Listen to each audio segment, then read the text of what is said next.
Muhammad Ali discovered his former boxing coach living under a bridge. What he did next shocked the nation. Louisville. Rainy night, 1987. The rain falls heavily on the Ohio River, water droplets crashing against the metal railings of the 2nd Street Bridge. A sleek black Cadillac slows to a crawl, windshield wipers fighting against the downpour. Inside sits Muhammad Ali, 45, his once lightning-fast hands now slightly trembling from early Parkinson's. His driver peers through the foggy glass. "Can't see a damn thing in this weather, champ." Ali doesn't respond, his eyes fixed on something beneath the bridge's shadow. A figure huddled against a concrete pillar, shivering under soaked newspapers and a tattered blanket. "Hold up! Stop the car!" The driver pulls over reluctantly. Ali opens the door, despite protests. "Mr. Ali, it's pouring out there." Ali steps into the rain without hesitation, his expensive suit immediately drenched. He approaches the homeless man slowly, recognition dawning on his face. The man looks up, revealing a weathered face with familiar eyes. His voice comes out hoarse. "That you, Cassius?" Ali freezes. Only one man still called him by his birth name without correction. Sam Reynolds, 68, the assistant coach who had taught him his first jab at Columbia Gym when he was just 12 years old. The man who stayed in the shadows while Angelo Dundee took the spotlight. The man who had disappeared from Louisville 15 years ago without a trace. "Sam, what happened to you?" Sam's laugh turns into a hacking cough. "Life, Cassius. Life happened." Ali extends his hand, rain streaming down his face. "Come with me." Sam Reynolds sits wrapped in a plush towel on a leather chair that costs more than everything he's owned in the past decade. Steam rises from the hot tea in his weathered hands. The tremor in his fingers matches Ali's. The spacious living room feels cavernous around his small frame. Ali watches him from across the room, his wife Lonnie hovering nearby with concern in her eyes. "Muhammad, maybe we should take him to a hospital first." Ali shakes his head. "No, Sam hates hospitals, always has." Sam nods in agreement, sipping the tea carefully. "Still know me better than most, Cassius." Ali settles into a chair opposite Sam, leaning forward. "What happened, Sam? Last I heard, you were training at that gym in Cincinnati." Sam's eyes drift to the window, where lightning illuminates the Kentucky night. "That was a long time ago. Place closed in 75. Tried to open my own spot in Detroit, but the money ran out. Wife left. Started drinking. One thing led to another." He gestures vaguely with his hand, encompassing the fall from respected coach to homeless man in one tired motion. "Been under that bridge about 8 months now. Before that, it was Atlanta. Before that, Memphis." Ali's face hardens with determination. "How long since your last drink?" Sam stares into his tea. 3 years, 4 months, 16 days. Ali nods with approval. "The hard part's already done then." Sam laughs bitterly. "Look at me, Cassius. I'm 68 years old with nothing to my name but the clothes you just threw in your fancy washing machine. The hard part ain't even started." Ali leans forward, his voice dropping to that familiar whisper growl that once captivated press conferences. "Remember what you used to tell me? The fight ain't over till you say it's over." "I haven't heard you say it's over, Sam." Sam's eyes water slightly. "Why are you doing this? You got your own problems." Ali's hands shake as he reaches for his own tea. "Because when I was 12 years old and the other coaches said I was too skinny, you put gloves on me anyway. You said I had something special." Sam nods slowly, memory washing over his face. "You moved like nobody I'd ever seen. You're staying here tonight, tomorrow. We figure out the rest." Sam looks around the luxurious room, uncomfortable. "I don't belong here, Cassius." Ali's expression softens. You taught me how to throw a punch before I even knew what it meant to be a fighter. You belong wherever I say you belong. Later that night, Ali stands in the doorway of the guest room, watching Sam sleep. Lonnie approaches from behind, wrapping her arms around his waist. What are you thinking? Ali watches his old coach's chest rise and fall. I'm thinking about chances. Second ones, third ones, however many it takes. The basement of Ali's mansion has been converted into a training space with a small ring, heavy bags, and memorabilia from his career lining the walls. Sam stands in the center, running his hand along the ropes, muscle memory from decades as a trainer taking over. Ali watches from the doorway before speaking. Still feel like home? Sam turns, startled. Some things you never forget. Ali steps into the room, moving slower than in his prime, but still with a fighter's grace. I've been thinking all night about what to do with you. Sam tenses. You don't have to do anything. I can be out of your hair by noon. Ali shakes his head. Not happening. I got a proposition for you. Sam waits, suspicious. I've been asked to work with some kids, community center downtown. They want me to come by, talk about staying off drugs, staying in school, all that. That's good work. I told them I'd do better than that. I told them I'd bring a real boxing coach. Sam steps back, shaking his head. No way. I haven't trained anyone in years, like riding a bike. I'm a mess, Cassius. Look at me. Who's gonna listen to me? Ali sits on a bench, motioning for Sam to join him. When I lost to Frazier in '71, you know what everyone said? Ali's done. He's washed up. When I lost to Norton and he broke my jaw, same thing. He's finished, Sam nods. I remember. But I wasn't finished until I said I was finished. You taught me that. Sam runs his hands over his face. Those kids deserve better than some old homeless has been. Ali's eyes flash with the old fire. Those kids deserve someone who knows what it's like to fall and get back up. Someone who can teach them not just how to throw a punch, but how to take one. Sam looks at the photos on the wall. Ali in his prime, dancing around opponents, defying gravity and expectations. I don't know, Cassius. One session. Come with me today. If it doesn't feel right, we'll figure something else out. Sam stares at his reflection in a mirror across the room, seeing the ghost of who he once was. You got some clothes I can borrow. I can't go looking like this. Ali smiles. Already laid them out upstairs. The community center gym is crowded with teenagers, their excited whispers filling the space as Ali enters with Sam trailing behind. The kids immediately crowd around Ali, starstruck despite his slowed movements and slurred speech. Howard Jenkins, 52, the center's director, shakes Ali's hand enthusiastically. When you called this morning, I couldn't believe it. The kids have been bouncing off the walls all day. Ali gestures to Sam. This is Sam Reynolds, best trainer in Kentucky. Howard extends his hand to Sam, who takes it hesitantly. Any friend of the champ is welcome here. The kids pay little attention to Sam, their focus entirely on Ali. One boy, Marcus, 15, tall and lanky with potential written all over his frame, hangs back from the crowd, sizing up Sam with curious eyes. Ali calls for everyone's attention, his voice softer than in his heyday but still commanding. Listen up. I'm not here to teach you how to box.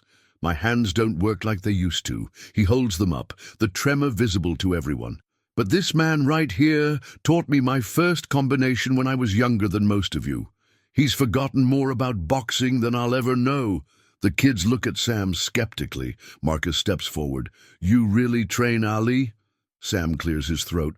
I helped out. Early days. Ali interjects. He's being modest. Show them, Sam. Sam looks panicked. Show them what? Show them how to stand, how to hold their hands, the basics. Sam hesitates, then nods. He moves to the center of the room.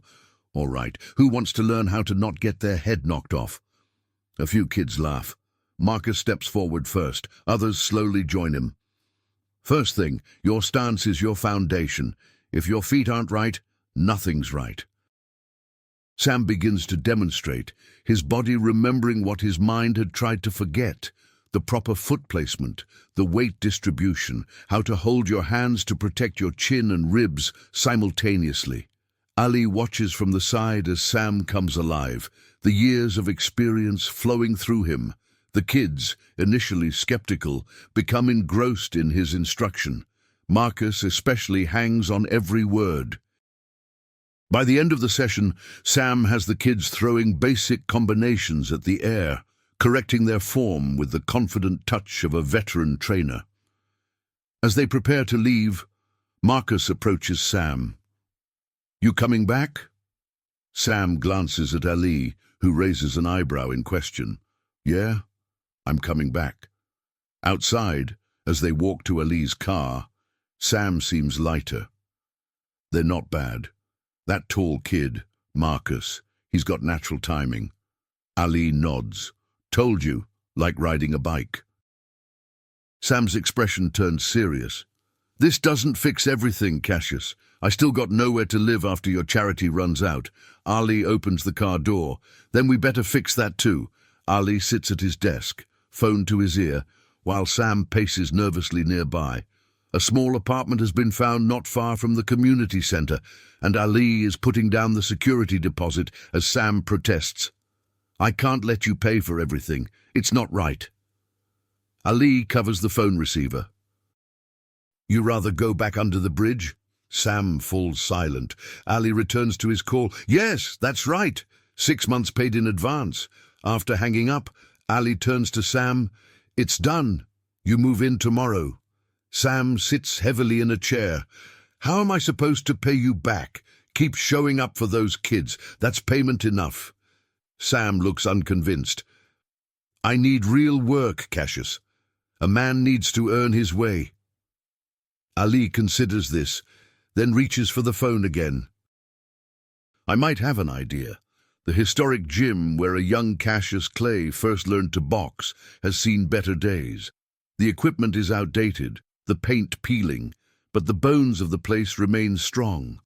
Ali and Sam walk through with the current owner, Frank Donovan, 60. "Business hasn't been good for years. I've been thinking about selling the building." Ali shakes his head. "This place is Louisville history, my history." Frank sighs. "History doesn't pay the bills, champ." Ali looks to Sam. "What if we brought some life back to it?" Sam surveys the gym with a professional eye.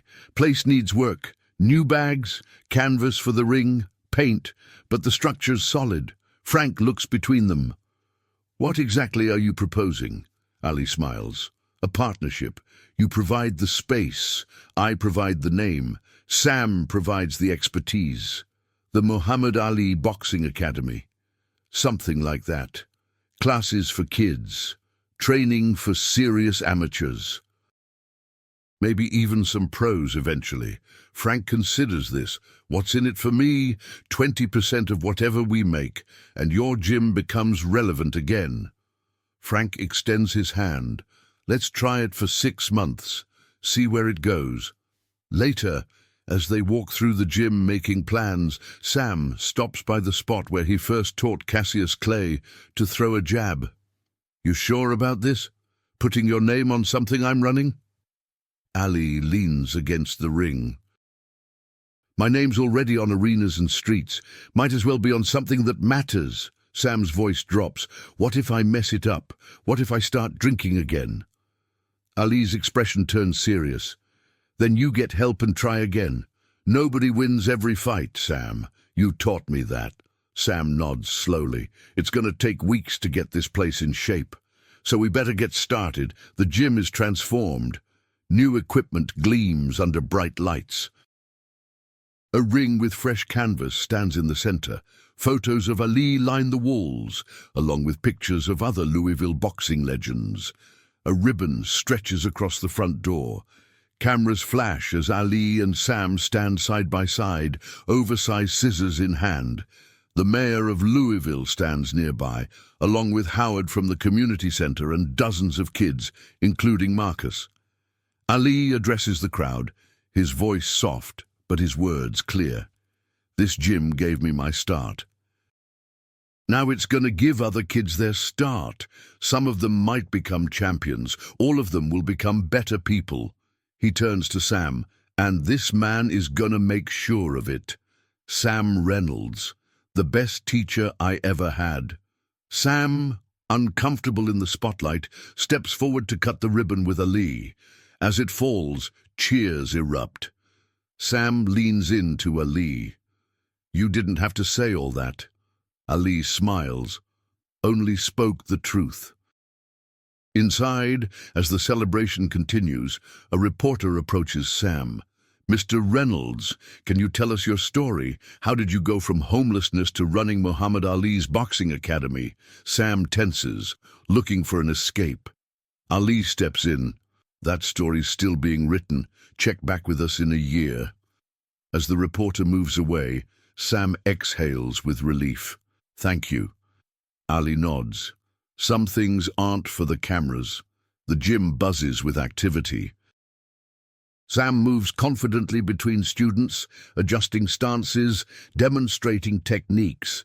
The tremor in his hands has lessened with regular activity and purpose. Marcus works a heavy bag in the corner, his technique refined after months of Sam's coaching. Other regulars from the community center have joined, forming the core of a dedicated team. Ali visits less frequently as his health fluctuates, but today he sits in his usual spot near the ring, watching with quiet pride. Sam approaches during a break. The Miller kid is ready for his first amateur bout. Think he can handle it? Ali nods. You would know better than me. Sam smiles. Just wanted your opinion. My opinion is you're doing exactly what you're supposed to be doing. Sam lowers his voice. I got a call from Detroit yesterday. Coach I used to know. Says there's a pro looking for a trainer, welterweight with potential. Ali raises an eyebrow. You thinking about it? Sam shakes his head. Told him I'm booked solid here. Besides, pros are too much drama. These kids are where the real work is. Ali smiles knowingly. Who would have thought? Sam Reynolds turning down pro money to work with kids. Sam watches as Marcus helps a younger boy with his raps. 6 months ago, I was under a bridge. Now I'm turning down jobs I used to dream about. Life's funny that way. Marcus calls from across the gym. Coach, need you over here. Sam nods to Ali. Duty calls. As Sam walks away, Howard from the community center takes his place beside Ali. You know what you did, right?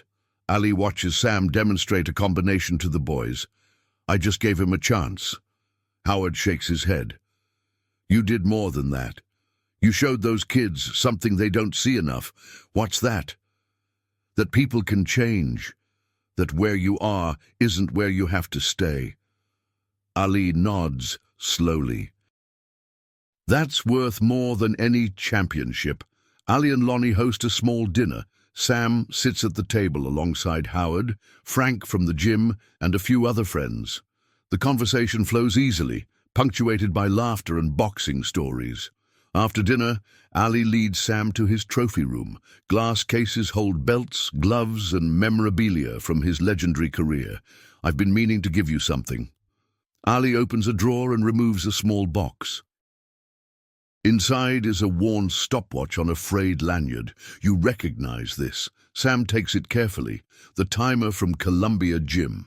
I used this when you were a kid. Ali nods. I bought it when the old equipment was being replaced. Figured it should stay in Louisville. Sam turns it over in his hands. I can't take this. It's not for you to keep. It's for the academy, for the next generation. Sam nods, understanding. Thank you, Cassius. Eli smiles at the use of his birth name, a connection to a past only Sam shares. No, thank you. The gym is decorated for a small celebration. A cake sits on a table near the ring. Sam stands addressing the gathered students and their families. 1 year ago, this place was nearly empty. Now look at you all. He gestures to a wall where photos of the students have been added alongside the boxing legends. In this gym, we don't just teach boxing. We teach discipline. Respect, perseverance. His eyes find Ali, who sits near the back, more frail than a year ago, but still commanding presence. Someone once taught me that the fight ain't over till you say it's over. I almost forgot that lesson. Thanks to him, I remembered it just in time. After the cake is cut and the celebration continues, Marcus approaches Sam.